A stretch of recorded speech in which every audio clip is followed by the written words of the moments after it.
What's up, peeps? We're back. As always, I'm your host, Lee Benson. Thank you so much for joining us for our YouTube edition of the AEW Insider. With all this crazy coronavirus fucked up shit that's going on, I'm glad I could take your mind off it for a couple minutes with some awesome wrestling news. Let's get to the show. AEW.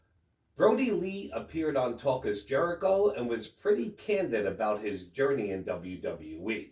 Brody Lee revealed details about Vince McMahon pretty much typecasting him and not letting him try other roles or ideas. He says, "The way I do talk, Vince doesn't see a person who looks like me talking like me. I don't think he could ever get over that. He saw a backwoods hillbilly who talked in a southern drawl. Being from Rochester and being somewhat eloquent, it didn't compute with him. Arn Anderson was one of my biggest supporters in meetings. Arn even said, 'I'm going to stop speaking up for you. I don't think it's doing you any favors.' I had my supporters, just not my vocal ones. Not ones that were willing to go to bat for me to a point. Once I fell into a role, no matter what I pitched, no matter what I showed anybody, I wasn't thinking my way out of it to the audience of one." He continued, "I pitched a whole bunch of different ideas or angles and ideas to change the character, and Vince just wasn't buying them. I wanted to be a collector of some sort. I'm very much into serial killers, so I wanted to collect something from each person I would beat. The problem became I wasn't beating anybody. I also wanted to be a smart monster, an intelligent monster, where I could speak like I do in an intelligent way and break my opponents down in a way that I wasn't doing in a Wyatt family. Having the same matches that I was and looking the same way that I was, but also intelligent at the same time. Also like Bruiser Brody. I remember going into Vince's office and him telling me, 'I want you to do a southern drawl.' I was like, 'Sir, I'm from Rochester, New York. I think it's going to sound really fake.' He goes, 'We don't want it to sound fake. Just do me a favor and try it.' I did it for him and he's like, 'Yeah, I don't like that.' I remember walking out and thinking, that's gone. It's never going to come up again. Next week in the script, it was specific. Luke Harper, do a southern accent. He also revealed how WWE held up him leaving and how Vince did not want to let him go. Brody said, "So they moved it 3 days, so I couldn't do the Wednesday AEW Dynamite that week. It was like a 94-day period. I think it was a little extra fuck you to me. That was actually the second time WWE delayed my release. I requested it before it actually happened. I was in the final months of my contract and I was looking to leave the company in mid-2019 and they decided to keep me on their books.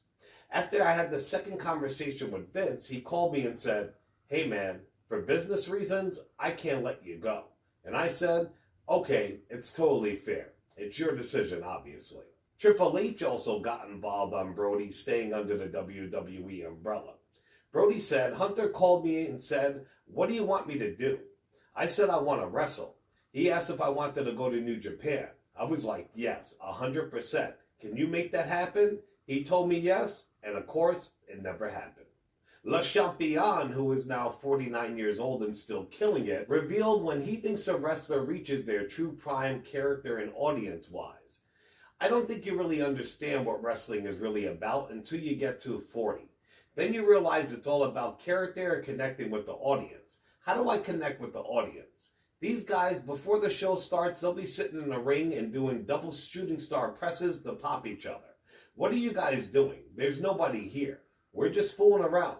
I hate everyone. QT Marshall, Brandon Cutler, these guys are doing shooting star presses and doing double moonsaults. No offense, they don't look like those type of guys to be pulling off those moves. All these guys are so athletic, but it's a connection with the audience and character development that we've understood really takes it to the next level."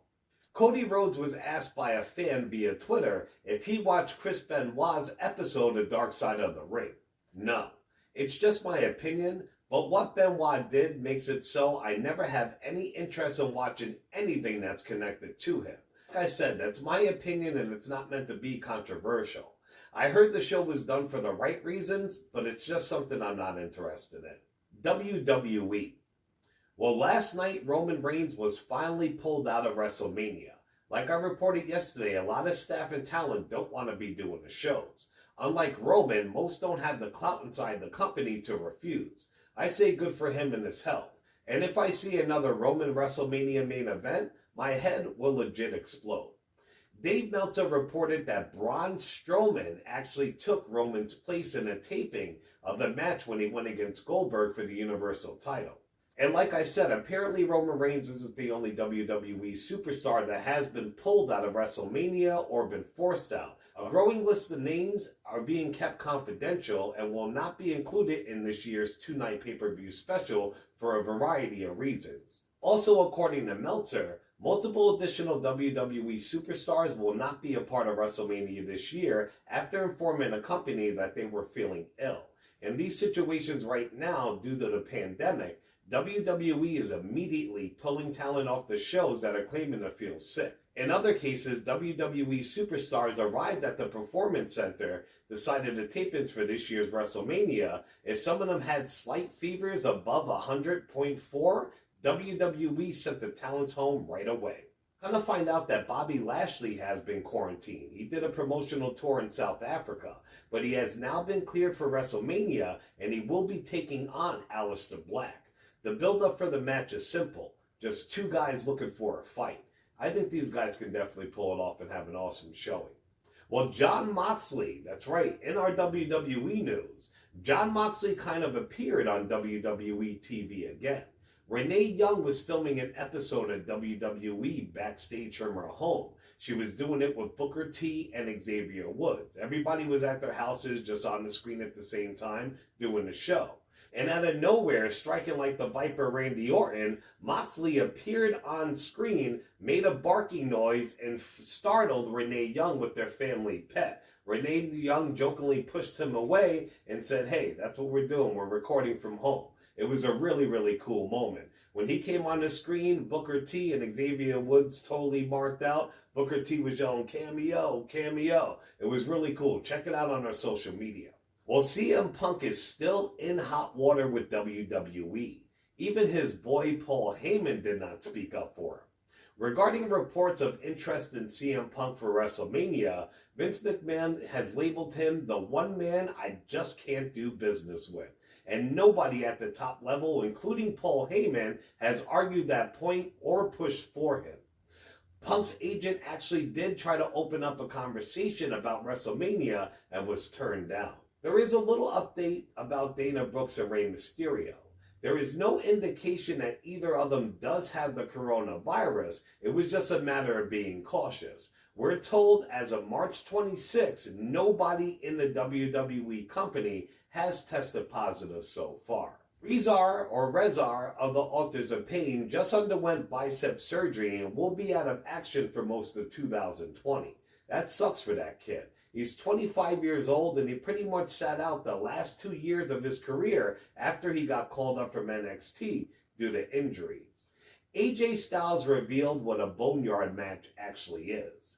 He said, "What the heck is a boneyard match? Even I myself was wondering what a boneyard match is.